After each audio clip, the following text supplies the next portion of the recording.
Fala galera do canal A Hora do Nocaute. No vídeo de hoje nós vamos falar um pouco sobre o legado que o Dustin Poirier irá deixar aí da carreira dele aí pro UFC, pro MMA. Ele que é um dos grandes da história, um dos maiores pesos leves que já pisaram no UFC, já subiram no octógono e um dos lutadores que mais nos entretém, né, que nos trouxeram uma das melhores lutas aí que a gente já viu aí no UFC.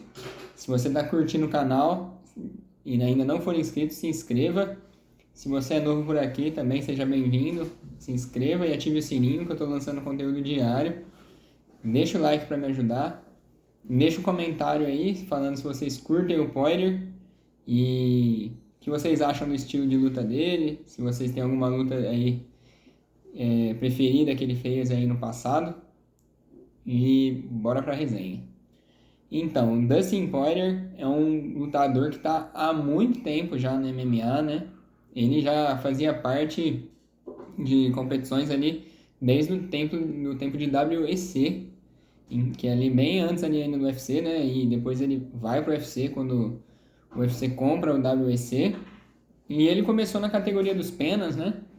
No início ali da carreira ali, ele era um cara ali meio de tabela ali. Era um cara que oscilava um pouco ali nos seus resultados e tudo mais.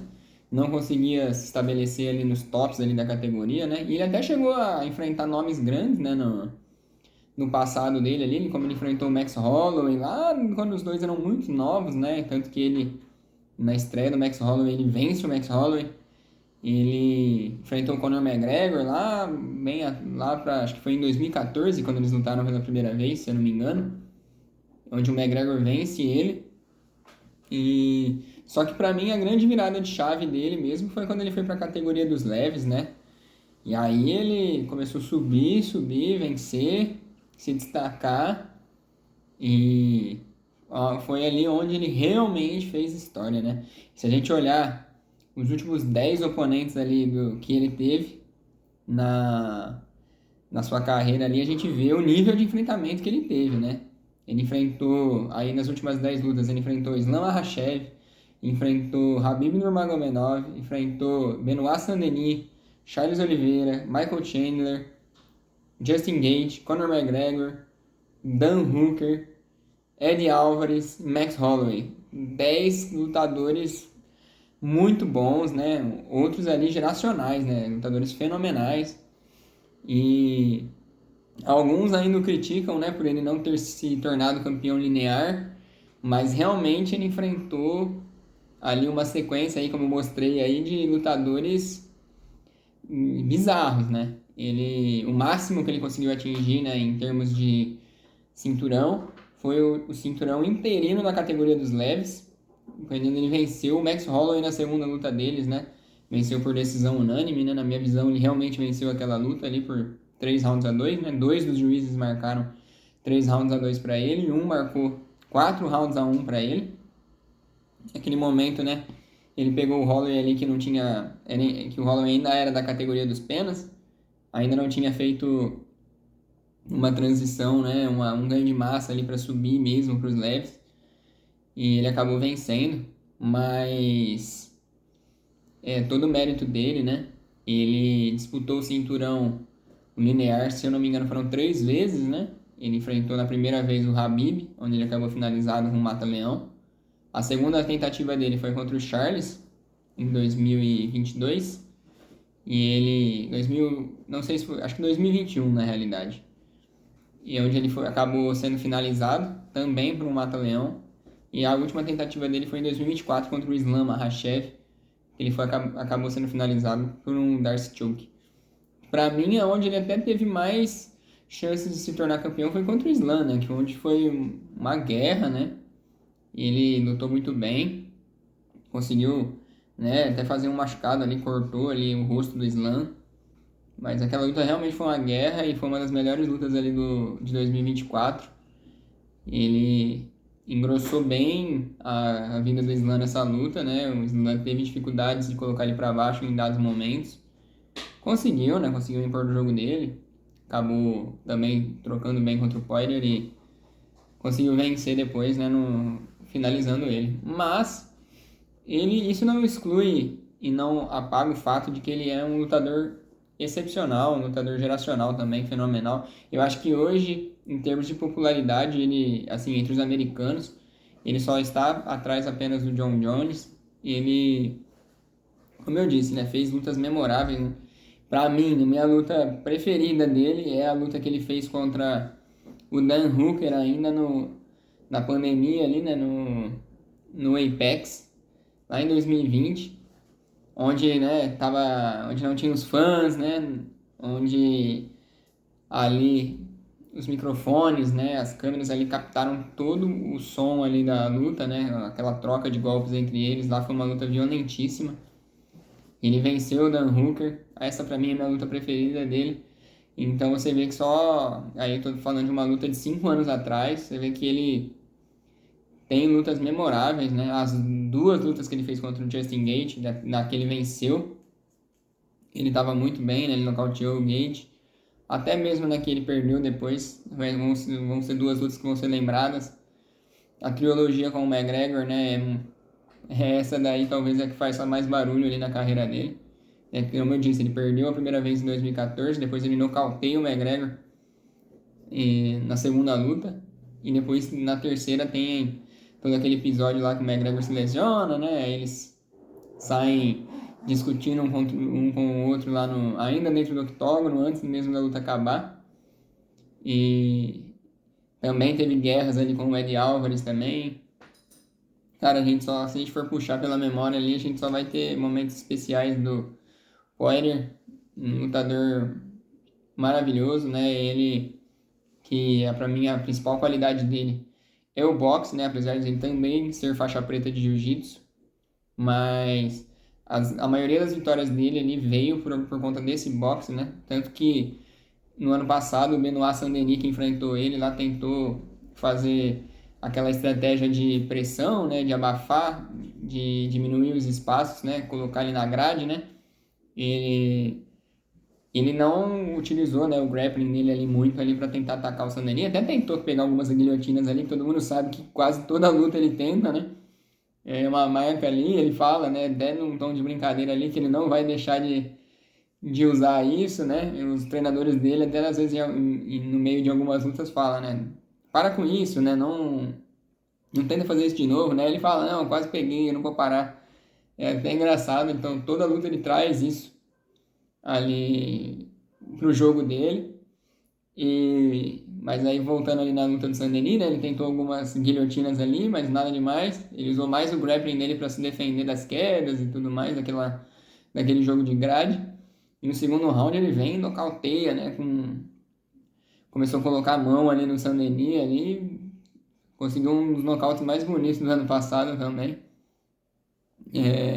Então a gente vê que realmente a maior marca dele mesmo é a parte do striking dele, que é de um nível de excelência enorme, né? Ele ainda hoje está entre um dos melhores boxers ali do UFC, né? Acho que ali ao lado dele tem o Topuria, tem o Max Holloway, o Justin Gaethje, né? Que é bem maluco, né? Também. O Poatan, mas eu acho que ele é muito técnico, e ele ali, a técnica dele ali, toda a qualidade que ele tem, muita força, muita potência, né? Tanto que ele tem muitos nocautes na carreira. Ele que é um lutador que tem um cartel de 30 vitórias e 9 derrotas, né? A gente vê que é uma jornada mesmo, né? Tem alta quilometragem. Vai completar sua 40ª luta agora nesse sábado contra o Max Holloway. Luta de número 3 deles, onde vai ser a despedida dele. A luta vai ser em New Orleans, na Louisiana, que é a terra do Dustin Poirier, né? Então, nenhum lugar melhor aí que ele tem ali para se despedir. Ele até falou que não vai ser um momento fácil para ele, que ele tá nervoso, né? Porque ele sabe, né, que envolve muita coisa, né? Que vai ser algo ali difícil mesmo, né? Porque deixar de fazer algo que ele faz há tantos anos é algo que deve ser pessoalmente desafiador para ele. Mas eu espero uma grande luta ali para eles. Espero uma grande decisão ali entre eles. Eu espero que seja uma guerra ali durante 25 minutos. Só que eu imagino que se ele vencer o Max Holloway, né, essa luta que é válida pelo título BMF, se ele vencer, se tornar campeão BMF, eu imagino que o UFC vai tentar convencer ele de permanecer ainda, de fazer algumas outras lutas grandes ainda, quem sabe uma ou duas ali, tentar colocar ele ali no imbróglio ali para pegar o Topuria, ou usar ele apenas, sei lá, no ano que vem ali naquele evento da Casa Branca ali, como eu disse, né, ele é muito popular, ele é muito querido pelos fãs, então, e ele é americano, né, então colocar ele nesse evento da Casa Branca ali para comemorar os 250 anos da independência americana faz todo sentido, né, e aí tem super lutas ali para ele, caso, né, ele seja convencido, sei lá, fazer na Casa Branca, tem o próprio Charles, né, um eventual retorno do McGregor, que eu duvido, mas quem sabe, né? Então, eu imagino que opções o UFC vai oferecer muito para ele, né? E também vai oferecer muito dinheiro para ele, né? Até porque, como eu disse, né? É um lutador geracional, um lutador muito empolgante, muito bom, que é realmente uma infelicidade ele nunca ter se tornado campeão linear, porque pelo talento dele, pela qualidade dele, é sim um nível de campeão mundial. E para mim, o futuro Hall da Fama do UFC. E é um lutador que merece muito ser respeitado tanto dentro do octógono, né, quanto por tudo que ele faz fora do octógono. É um cara super dedicado à comunidade dele, né? Ele faz doações, né? Ele que ajuda muitas pessoas. Ele é um cara super gente boa, né? Pelo que todos dizem, né? O próprio Islam Makhachev fala, né, que só tem dois lutadores ali que ele enfrentou que ele respeita muito, que ele até gostaria de levar para o Daguestão para treinar com eles lá, que um é o Volkanovski e o outro é o Poirier.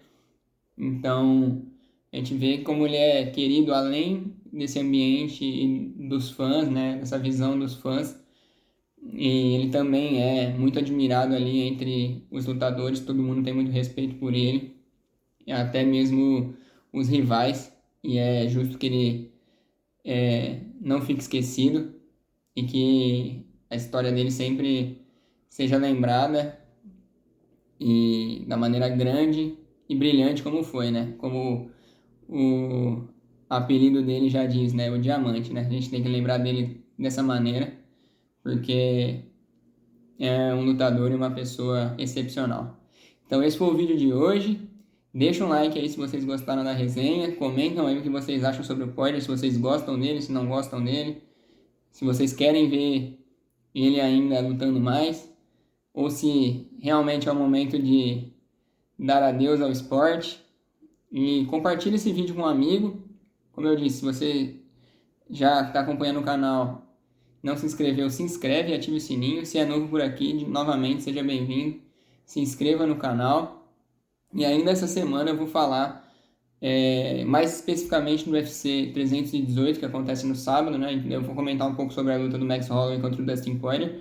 E também vou falar de outras lutas que vai ter no card, né? Como o Borrachinha contra o Kopilov, o Dan Ige contra o Pitbull. Tem bastante coisa legal ali pra gente comentar. E eu vou trazer isso ainda antes do evento, fechado? Tamo junto e até a próxima.